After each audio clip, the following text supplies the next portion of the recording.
The Oklahoma Sooners got their guy at quarterback for the 2026 recruiting class. What does Jaden O'Neal bring to the table? We'll discuss on today's episode of Locked On Sooners.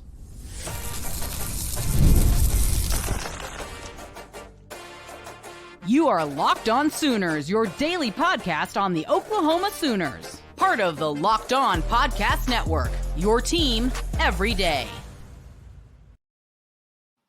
What's up, Sooner Nation? Welcome to Locked On Sooners, and thank you for making Locked On Sooners your first listen every single day. Today's episode is brought to you by FanDuel. Make every moment more as playoffs wind down. The sports stop sporting like we want them to. But this summer, FanDuel is hooking up all customers with a boost or a bonus daily. That's right. There's something for everyone every day, all summer long. Visit FanDuel.com/lockedon to get started. My name is John Williams. You can follow me on Twitter at John9Williams. Shout out to all the everydayers making Locked On Sooners their first listen every single day. And now I want to bring in my new co-host, the man, the great one. Jay Smith is going to be joining us here on Locked On Sooners now every single day. So again, make sure you're subscribed to the show. Follow Jay at Unfair Sports. Jay, welcome to Locked On Sooners permanently. John, I am stoked about coming on here. We're going to have some fun. We're heading into the SEC. We got a new co-host. I'm on a new show. It's going to be a blast. Folks, make sure y'all tune in every day. We're 1 week away from the official SEC intro, and the Oklahoma Sooners have a brand new quarterback in the 2026 recruiting class, one Jaden O'Neal. Jay, talk about Jaden O'Neal and what he is as a quarterback and what he could potentially be for the Oklahoma Sooners. Look, I got to see Jaden O'Neal in person during the Venables camps last week, and when I walked up to him, I was first off in shock at the fact that he's only 16 years old. He's a legitimate 6'3", 6'4", 200 and about 15 pounds. And he's lost some weight. So he's shaped himself out to be nice, but he is everything that he's advertised. He has a beautiful, strong arm. He has great accuracy. I was watching him throw some deep balls, and all I saw was, oh, there's greatness right here. And the beauty of it is that at that point, he wasn't committed to Oklahoma, but he was really talking up Oklahoma to other players, right? You could tell that he had already began the process of trying to build his own class without even committing yet. So I felt like he was already locked in the moment he was there, no pun intended, but I'll say this. He has the opportunity to move up into 5-star status, no problem. He's considered the better pure passer in the class, has the best deep ball of them all. Most of the scouts called that. So yeah, man, Oklahoma's got themselves a gem here. I am excited for what Jaden O'Neal is going to bring to the table. And you love what he had to say during his interviews after the commitment. I'm looking forward to playing in the SEC. I want to run into that competition. It's big boy football, and that's what you want to hear from the guy that's going to be your leader. There's been so much talk about where Oklahoma is going to rank and where they're going to stand up against the best in the SEC. Well, you've got a guy now who's going to be one of the best quarterbacks in the 2026 class saying, I'm going to play big boy football. Who's coming with me? My favorite thing was, too, with that, he even added, adding how he wants to play that big boy football. I was watching the comment section of his commitment video, and there was a bunch of CW statements in there. Caleb Williams. I'm going to be honest. The only thing he doesn't have that Caleb had was the escapability and the ability to just make things happen on his feet by himself. But I think that's going to come. And I say that because when he gets on campus as a freshman, don't be surprised if there's some controversy the minute he gets there. Because he's still shaped. I mean, he's 16 years old. He's got his junior year and then his senior year to really do something. Yeah, there's a very good chance that you're going to be talking about him in the 2026 season as pushing his way to number 2, if not trying to start. It's fascinating what kind of growth a player can have from their first year as a varsity player. As a sophomore, he's got 2 more years to continue to develop before he ever steps foot on campus. And he'll be back at Brent Venables football camps each summer before he enrolls eventually. So what does it mean for the Oklahoma Sooners? Now, we've got Seth Littrell's first real big-time commitment because, as we know, Kevin Sperry had committed under Jeff Lebby. Jeff Lebby's gone. This was really Seth Littrell's first big test. And, I mean, he's right now passing with flying colors. Yeah, as it looks, I mean, you've got 3 offensive players that's committed already for 2026. You got Jonathan Hatton that committed back in October of 23, which was the weirdest thing in the world. It just came out of nowhere.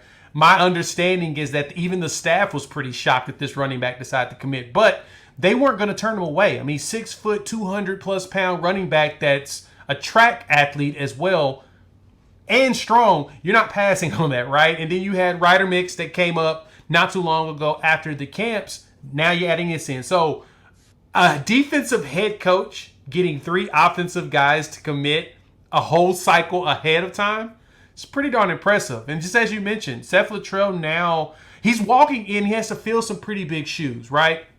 Going back even from the era of the Bob Stoops era through Lincoln Riley regime into now in with Jeff Lebby, quarterback is always the one position that we've never had true concerns about here at Oklahoma. And now he's got to keep that tradition going. And it feels like with his first splash commitment, he may keep the party going. Right. Oklahoma is quarterback university. Let's make no mistake about it. Over the last 25 years, 4 Heisman Trophy winners and several others that were Heisman finalists, and just putting up big numbers year in, year out. Doesn't matter if it was Kevin Sumlin or Mark Mangino or Mike Leach or Josh Heupel or Jeff Lebby, Lincoln Riley. People were putting up numbers at Oklahoma, and that matters on the recruiting trail. And I think Seth Littrell is getting a little bit of a boost out of that, but you still got to close. You still have to go and recruit these kids and help them see the vision of what they can be in your offense. And Seth Littrell so far, I mean, aces. Like, he is hitting it out of the park on the offensive side of the ball with the recruiting. And I mean, it means a lot to get your quarterback in a year plus away from the early signing period. Now he can be the recruiter. He can help peer recruit this class for the next 12 to 15, 16 months. I say 12 months because who knows if they decide to put in a summer early signing period at some point between now and then. But over the next year and a half, you've got now your peer recruiter on the offensive side of the ball. And it's crazy that Brent Venables, the defensive-minded head coach, their first 3 commitments in the 2026 cycle are all on the offensive side of the ball. This is what I call holistic recruiting. Under Lincoln Riley, we didn't see this. We saw great offensive classes. We saw a few blue-chip prospects that really panned out, and then it was kind of a mixed bag on the rest of the defensive side of the ball. Well, with Brent Venables, we know we're going to get blue chip defensive prospects that are really going to land and they're going to hit on those guys, but we're also going to continue to get big time blue chip offensive prospects. What's fascinating about this too is it's just how early that has happened, right? Like when you go back to when Lebby got here initially, his first really big splash was Jackson Arnold, right? But that was like January. He was basically the first person to come through for that class. And then, as you mentioned, there was nothing but pure recruiting at that point, bringing in the players that he wants on his team. The Peyton Bowen piece, I think Jackson Arnold had a piece in that, right? In that conversation of convincing him to follow him to Oklahoma as as a defender, right? If anything, but you had him, and then Kevin Sperry committed early, last year, right? He was the first quarterback to commit even before Michael Hawkins decided to commit. And so you bring him in early, so he goes an entire cycle or 2 in recruiting. And then over the last couple of weeks, we've been seeing the 2026 quarterbacks coming off the board because a lot of teams have recognized, hey, we get our quarterback in place now, then we can start laying the foundation to what our offense is going to look like on the recruiting trail. Possibly defensive players as well, but if anything, the type of running back that matches this quarterback, the type of wide receivers that match this quarterback, type of tight end, the type of offensive lineman, they're starting to build those relationships, especially because nowadays, in comparison to years past, these kids camp together. So these offensive players, these offensive linemen, these quarterbacks, they're getting to know each other at a young age. Well, getting him in early, now he can go after the guys that he's seen in camp himself and say, hey, Coach, I like him. I want him to be a part of this class. You need to come camp, show the coaching staff you are who I think you are, and then from there, get your offer and potentially get your commitment. The final thing on this is now they don't have to spend extra resources trying to get their quarterback locked down for 2026. No. They can redirect the recruiting finances to protecting said quarterback, to finding pass catchers for said quarterback, and then really targeting the defensive stars that they want to add to the 2026 cycle. 2025 offensive line is the talk of the town for the whole cycle. Where's Oklahoma right now with big time 2025 offensive line targets? We'll discuss next on Locked On Sooners.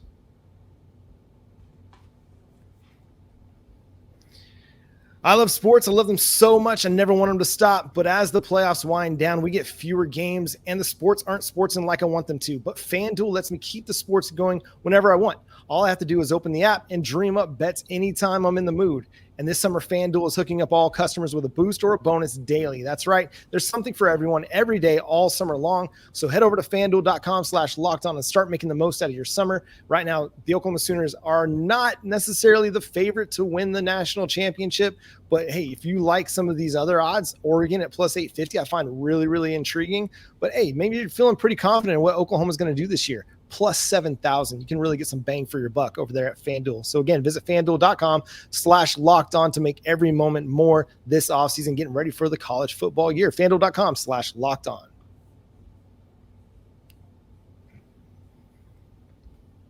Are you watching Fox Sports or ESPN on your TV all day? Have to turn down the volume with all that shouting? Make the switch to Locked On Sports today, a free 24/7 sports streaming channel programmed for you every day to bring you the biggest stories without all the screaming. Locked On Sports today brings you can't-miss analysis, opinions, and news, streaming 24/7 on YouTube and the free Amazon Fire TV channels app, part of the Locked On Podcast Network, your team every day. So as we continue to talk recruiting here on Locked On Sooners, every segment on the recruiting front is brought to you by LinkedIn. Go to linkedin.com/lockedoncollege to post your job for free. Terms and conditions apply. So the 2024 cycle, it was all about the defensive line. 2025, all about the guys up front that paving the way for those running backs, protecting those quarterbacks. A lot's happened. They've hosted Michael Fasusi. They didn't get a chance to host Ty Haywood, but big news happening on that front. They've had Andrew Babalola in town. They've had Lamont Rogers in town. So, Jay, where does Oklahoma stack up on the recruiting front with some of these big name targets? So we've seen a lot of them start to drop some of their big, like, top threes or whatnot, right? So you had Ty Haywood put out there. He's got Alabama, Florida State, and Oklahoma. He hasn't been in Oklahoma since September, so everybody's kind of thinking, nah, there's really no chance. But the good thing for Oklahoma is he's down there in Denton, Texas, right? He's about 2.5-hour drive away. So there's a very good chance he's going to get back on campus. If Oklahoma pushes hard enough, I think they could get him in, and then there's going to be some conversations. But the way that looks, of course, that's a heavy Alabama lean. But then you go into Michael Fasusi. The 5-star right now, it looks like it's an Oklahoma versus Texas battle. And he put out Oklahoma, Texas, and Texas A&M as the three schools he's really thinking about. He's going to be struggling with mentally on. He's battling internally on deciding who he wants to go to. But the one thing that jumped out to me the most is that he called Bill Beatonbow, the Oklahoma offensive line coach, the GOAT. Like, he loves him. He loves everything about Beatonbow. And when I saw that, I'm like, okay, man, just sign on the line, which is dotted. Go ahead and get it over with. You know you want to be here with him. And bringing up his friend Sean Hutton, who we offered a PWO position here at Oklahoma, there's a good opportunity to get them to play together. And then you got their other teammate, Lamont Rogers, who's a friend, you know, very tight with all of them. He came in midweek last week, and it appears that he enjoyed his time while he was there. Mom likes the idea of him being there, being close, at the same time being somewhere where he's in a good environment of people. And we know that the focus of this staff has always been not only you as an athlete, but you as a human, as a person, as a man, helping you grow. And being leaders of men, they're proving it every day. So I think that really helps out. And then the last one is Andrew Babalola. Now, that one has always been a very intriguing recruitment because it's really around academics, right? I saw that it was noted he's looking at going into the business world or potentially in an environmental as far as his degree goes. But you see, it's Oklahoma, Michigan, and Stanford. So you got two institutions that are very well known for their academics, and they actually put out offensive linemen. Now, I think the one thing that helps Oklahoma in this conversation is they can pick up the phone, call Walter Rouse and say, hey, can you just call Babalola and let him know how things work from Stanford to here and how much you really appreciate the fact that we got you developed to move into the draft. I'm anticipating that what can happen there is Oklahoma can move their way into a really good space because we have a track record of not only sending people into the league, but Oklahoma, that Price School of Business is actually really, really good and very well known. So A lot of competition. I mean, 5-star offensive linemen are gonna 5-star offensive line. It's a toughie, but I'm gonna throw out there a hot take. I think we can go ahead and land about 2 of them at minimum, maybe 3. Well, here's what Michael Fasusi had to say about his visit to Oklahoma. He said, loved it. Really got to see the culture, spending time with the players for sure, and seeing what they have going. It's to the roof with them right now. They're doing a great job. Everybody is working. That's what I think when it comes to OU. These guys all work. They're all for the grind. Now, whether you land Michael Fasusi or not, you got to love hearing that comment if you're an Oklahoma fan, that these guys aren't about the social media exposure. They're not just there for the NIL. No, this is a team that is reflective of its coaching staff and that they're there for the grind. So whatever happens on the recruiting front, that Oklahoma is going to work and they're going to get these guys to work. And I'm feeling pretty optimistic myself too. I don't know if they land 2. I think that might be stretching. And even though I'm an optimist and in my heart of hearts, I'll be content if they come away with just 1, because again, you've got Ryan Foje there on the other side at offensive tackle, who I do think is going to be a star for the Sooners. And then Owen Hollenbeck on the interior is going to be really, really good. Probably one of the more underrated players in this class. Another player on the recruiting front, Oklahoma looked like they were going to be the favorite to land, and then really the tide turned in a 24-hour span, and that's Max Granville. On Sunday morning, Steve Wiltfong on 3 Sports issued the Fong bomb favoring the Oklahoma Sooners. Well, it did not take long for James Franklin and Penn State to really flip the switch on that recruitment, and they ended up earning the commitment from Granville, who I believe is a very special pass rusher. He's so good at what he does off the line of scrimmage. It's very advanced for a high school kid that hasn't even played a down of college football yet. So I'm bummed that they didn't land him. Just give us your take on just kind of how that recruitment broke down and what Oklahoma is missing out on with Granville. Yeah, a lot of the reports really came out, and he talked heavily about scheme. About the scheme of the defense was real critical for Max Granville in this. And of course, NIL, of course, had to have a play in this. But the bigger thing he talked about was scheme. And the one thing he liked about Penn State, in which, granted, Penn State has very good track record and history on edges as well as linebackers. I mean, at one point, we were calling them linebacker year when you went from LeVar Arrington and all the way in between down to Michael Parsons. They put out some monstrous linebacker edge type guys, pass rushers. But the way the system is today, it's really heavy on simplicity, but aggression. And Max raved about that in one of the articles I read over on the Penn State site. And that seemed to be the thing that kind of tied him over. He got to sit down with Coach Brent Venables, seeing what the defense and everything is. And I'm going to be absolutely honest, and this is something that we've all heard in the industry. Venables' defense is complex, but it's very aggressive, right? It's a very aggressive but complex type setup. So a combination of him and Zach Alley building a defense to where you can get to the quarterback rather quickly while also confusing them and making them kind of panic. That may have been something where Max was like, I'm not as free-flowing as I would have liked to have been. So I totally understand the look at Penn State because, again, they have a track record. But it appears that once that weekend ended, they picked up the phone to see what Penn State had to say, and they kind of just said, you know what? Yeah, we're going to let you just do what you want to do. And that was the end of that. I was bummed as well. He was one of the players I considered a must-have type talent because even though Texas A&M was in the mix, they really weren't based upon what I have heard. It was more so that, Max was looking for the best fit. Initially, it was Oklahoma as well as Penn State, and it looks like Penn State won it out in the end. Now, Oklahoma's got good options still on the table with CJ Nixon, the in-state 4-star, and with Smith Orogbo, the 4-star as well. That seems like he's leaning towards Texas Tech, but hey, Oklahoma versus Texas Tech, what are you going to do? You got to consider Oklahoma on that front. So we'll see where the Sooners land. They're going to have good options on the edge, and we still got quite a few players already in-house that we're just kind of waiting to develop and waiting to take that step into becoming significant players on the Oklahoma defense. Hey, another significant player on the collective front, the Oklahoma Sooners are becoming one as they create unity on the NIL game. We'll discuss that coming up next here on Locked On Sooners.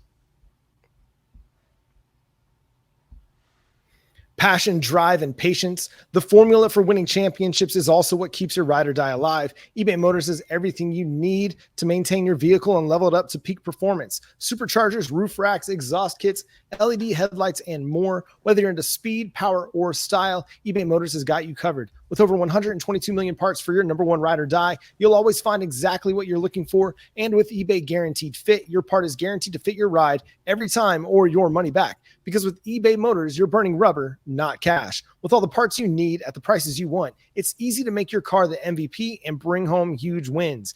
Keep your ride or die alive at ebaymotors.com. Eligible items only. Exclusions apply. eBay Guaranteed Fit only available to U.S. customers. So big news came down on Monday that the Oklahoma Sooners now are backing 1Oklahoma Collective, a united collective front for name, image, and likeness. Jay, this is a big move. It's something that people have been calling for some time, as you had several different NIL fronts, the Norman NIL Club, you had Crimson and Cream. I'm sure there's another one I'm not thinking of because, again, there's so many different collectives. But now you've got 1Oklahoma, and in their release that they put on social media and the meet with On3 and Sooner Scoop and meeting with the franchise, they mentioned, hey, we're bringing it all. We're backing this at the University of Oklahoma. They had Jenny Baranchik and DeMarco Murray and KJ Kindler all out there advertising amongst a bunch of players as well. So exciting news for the Sooners that hopefully we can get this all unified because, hey, a house divided against itself cannot stand. And that's why it's important to bring all these together. So, Jay, talk about your reaction to 1Oklahoma Collective. So seeing that they brought all the collectives into one place, the first thing I thought was, oh, we're going to get 2 or 3 5-star offensive linemen, aren't we? Because if you really think about it, if you're bringing all the money into one place and you're able to truly understand what the landscape is when it comes to NIL, it gives you the opportunity to go after some of those big name players and feel confident about it because you're not trying to figure out where to pull for or rob from Peter to pay Paul or pull from here and pull from there. Find this underneath the mattress in order to keep it going. Having it all in one place makes it easier to be more organized, be more strategic, and even more efficient when it comes to the way that you pitch and have those conversations around NIL. You don't need to have 6 or 7 different meetings in order for the players to get an idea of what the money's going to be. They have it with one place, one team. It's organized. We have the GM, Curtis Lofton and whatnot, coming in to be able to help organize everything from the top down. This is a huge move from Oklahoma. So, yeah, my first reaction literally was, oh, we're getting 2 or 3 5-star offensive linemen because it's just set up perfectly to do that. And that's what you want. And outside of that, everybody else is going to start doing this anyway, especially with the new era of college football, the way things are going to start going. You're going to start seeing more schools go ahead and try to consolidate this before Congress comes down with some sort of rulings around how a lot of this stuff's going to work. Well, the big thing for Oklahoma on this today is getting ahead of the curve. Gives you the opportunity to go after those big players and get those big names on the roster before everybody else does, so that when we walk into the SEC, we can start taking names. Yeah, Oklahoma seems to stay a step ahead and really seems to have a good understanding of the legal kind of landscape that they're operating in. They were kind of off to a slow start on the NIL game, it seemed, compared to some of the other big name programs across the country.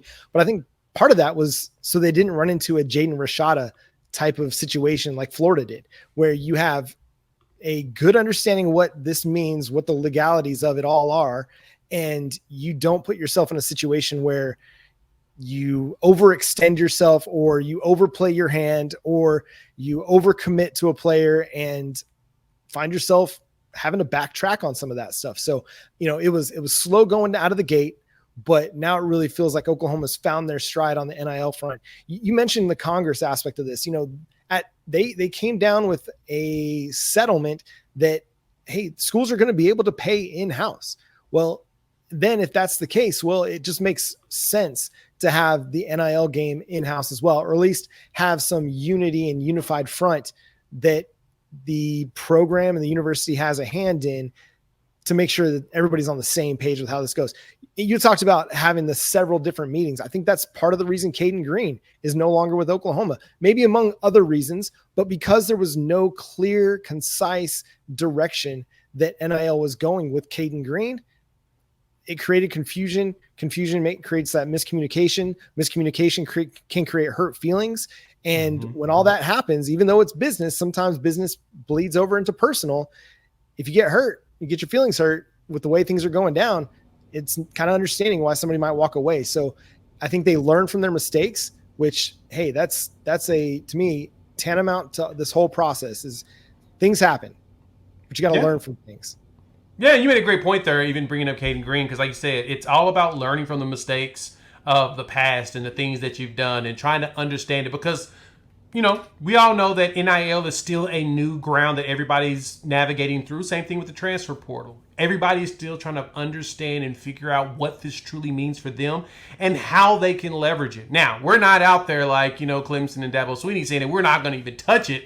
We recognize that this is the new game, and we're adjusting our settings on our controller to be able to prepare and play in this game and in this arena. And so, yeah, with the green piece, being able to see, okay, that caused confusion and people in issues, and that confusion created a catastrophe in a lot of our opinion, because that was a really good player that ended up leaving. So now Oklahoma recognized, okay, let's put it in one place, put it together, and then actually have it organized. Like I said, being strategic about how you manage it. I know a lot of people think Oklahoma is broke. Well, they used to, especially after the Dominic Williams situation. People recognize, oh no, Oklahoma has it. They spend it when they want it, and they try to be wise about the way they spend it. Well, on top of being wise about it, you still got to figure out where you're pulling it from.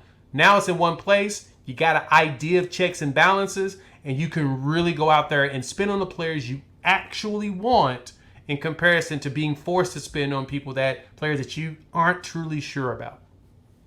It's going to be exciting times over the next year, 6 months, especially on the offensive line front, to see how one Oklahoma collective can help maybe move the needle for Michael Fasusi or Ty Haywood, Andrew Babalola, or Lamont Rogers. I mean, hey, if they land two of those guys, we'll know one Oklahoma was at work and moving the needle there. So the Oklahoma Sooners, man, they're going to be players on every front. They don't take a backseat to anybody, to quote the great Bob Stoops. And hey, we're going to continue to cover everything Oklahoma recruiting. And as Oklahoma goes in the SEC, man, we're so excited to have Jay with us. It's going to be great fun. So make sure you subscribe to the show here on YouTube or wherever you get your podcasts, free and available every single day here on Locked On Sooners. Follow the show at Locked On Sooners on Twitter, Facebook, TikTok, wherever you get your social medias. Follow Jay at Unfair Sports, myself at John 9 Williams. And also go for your next listen. Check out the Locked On Sports Today 24/7 streaming channel on YouTube. And now it's also available on Amazon Fire TV and the free Fire TV channels app. Locked On Sports Today is here for you 24/7, covering the top sports stories of the day with the local experts of Locked On, plus our national shows covering every league. Find Locked On Sports Today now available on the free Fire TV channels app. And also NBA draft coverage is happening. NHL draft is coming. If you got a favorite team, we've got you covered here on Locked On. So go subscribe to your favorite team show here on the Locked On Network. But until next time, he's Jay Smith. I'm John Williams. Boomer Sooner. Sooner.